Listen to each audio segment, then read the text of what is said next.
the first thing we want to talk about is how you came to be here working with these people. Somebody called me. Uh, and woohoo, how'd this work? Robert Truns called me, I think, and said, Flora and Airto Recording want to know if you'd be interested in doing this. I said, yeah, sure, of course, no problem. We haven't worked together since, wow, I mean, a long time. If I worked together with Flora and Airto, it would have had to have been back in 75, together. We made a record called Virgin Land. It was Airto's record for Salvation.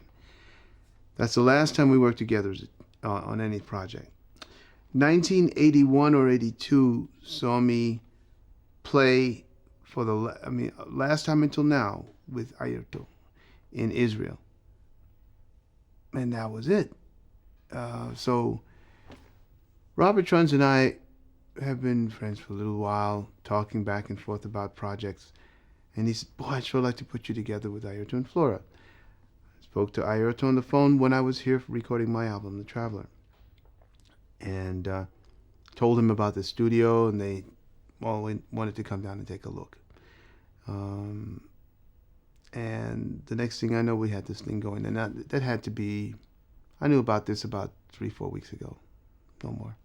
Yeah. So you just dropped what you were doing? I mean, the last thing you did then was production, wasn't it? I know you produced. I produced that record in 75 or 73 even.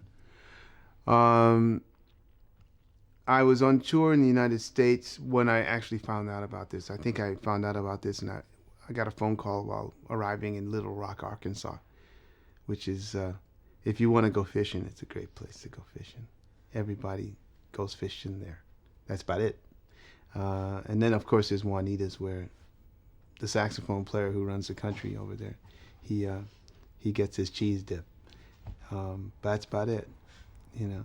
But it's true. He gets the official cheese dip from Juanita's Mexican restaurant. It goes to the White House.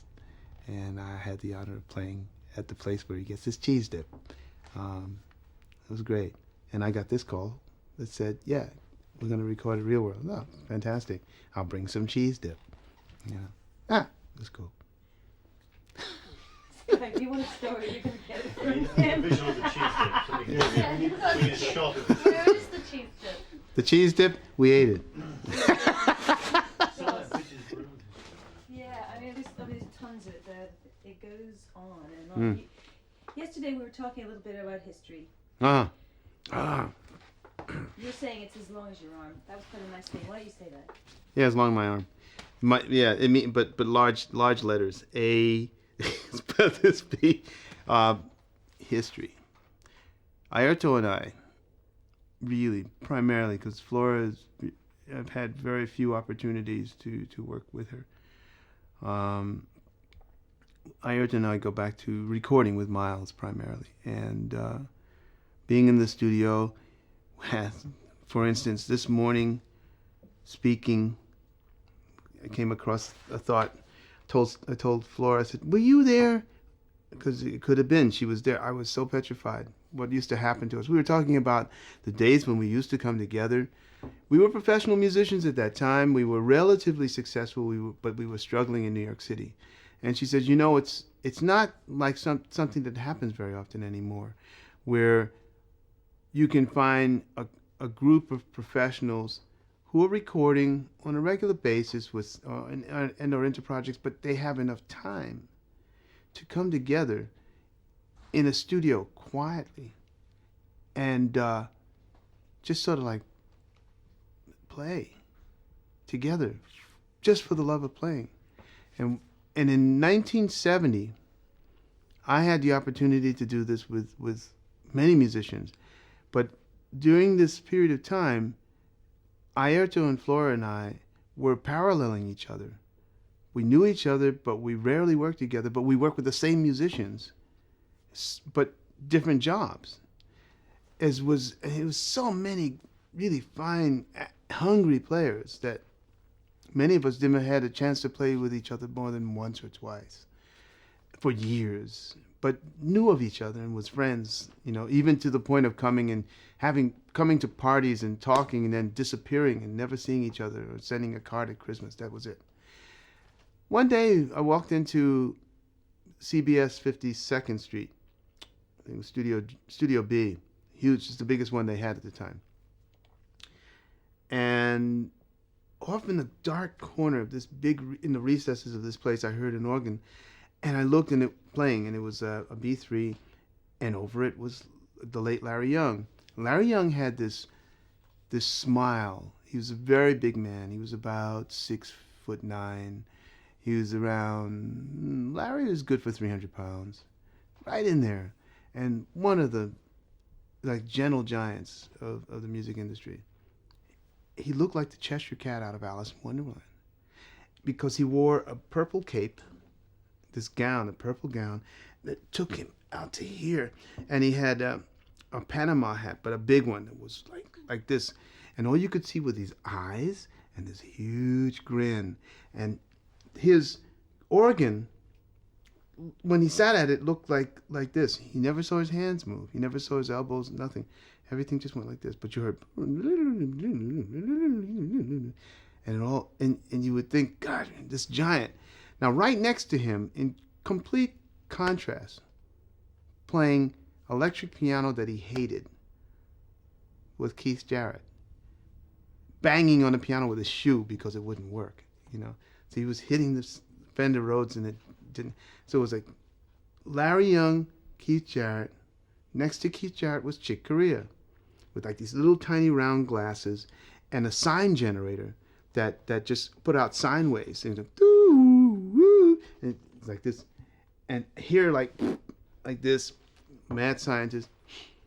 Next to Chick was Herbie Hancock. And next to Herbie Hancock was Joe Zawinul. All at the same time on a Miles Davis session. Okay, and that was just the beginning. That was just the keyboard section. Then bass players was Harvey Brooks, played electric bass, and Ron Carter played upright bass. Tony Williams and myself and Lenny White, 3 different drummers. There've been occasions when I think I was on a gig on one of the recording sessions with Jack DeJohnette and myself. And let's see, Badal Roy Chowdhury, Airto. So Badal Roy played tabla. Airto played God knows whatever else. He played the whole building. It seemed like he had everything, pipes, this, that, the other thing. And so all Miles would do would be look over and point at something, and Airto would pick it up and make music with it somehow. And then we'd be playing, and he'd point at something else, and Airto would pick that up. And it was a period of exploration. But those sessions, still to this day, as I understand it, there were many, many unreleased recordings of all of this mayhem. There's so much going on. Multiple bass player, multiple drummer, multiple keyboard players. Some sessions, I wasn't on these sessions, but I know that George Benson played with Miles, and Larry Coryell was on there with. Oh, good. I was on the sessions with John McLaughlin, so McLaughlin was on those sessions as well. We had some great memories. Those pretty much all the musicians there, except for Ron and Harvey Brooks, would come together at these little studios, one called Bank Street Studios, where engineers were studying and how to record, and we'd play. And out of that, Miroslav Vito's Weather Report came. Larry Coryell's 11th House came together, and Mahavishnu started. It was strange. We would just come together and play, and what we got as payment was a copy of the tape. That's all. We walked around and we'd listen, and I learned a lot. It was great.